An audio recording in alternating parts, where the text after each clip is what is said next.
Let's look at installing your fridge panels and cabinet. Remembering your cabinet will be positioned on the front wall of these panels to allow excess heat from your fridge to dissipate out the gap behind the cabinet.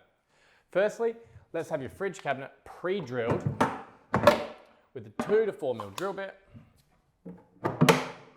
in each corner of the cabinet. This will allow us to easily fix it to the end panels.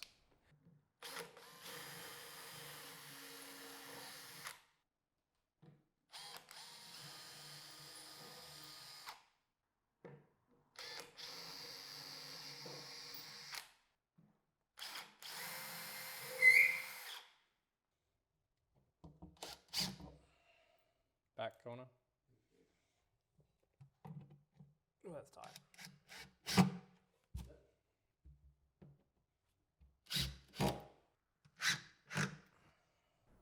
Our fridge cabinet is ready to install to our 2304 edge panel. As I'm doing this by myself, I'm going to lay the end panel on the ground, and I've already preset my set square to 20 mil and ensure that the end panel protrudes by 20 mil past the cabinet.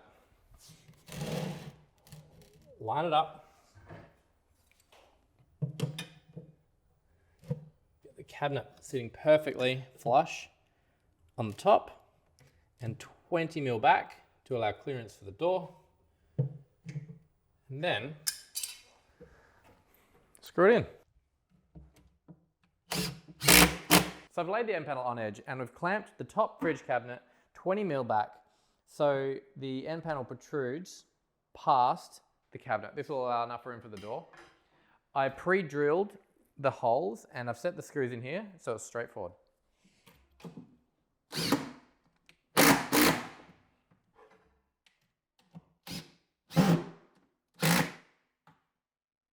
I've gone ahead and lifted the fridge unit up and then I've leveled it off, clamped it, and ensure that the base unit is set back 45 mil from the front edge of the end panel at the both top and bottom. I've pre-drilled the holes to make it really easy, so I can just screw straight into the end panel with a 28 mil screw so you don't come through the other side.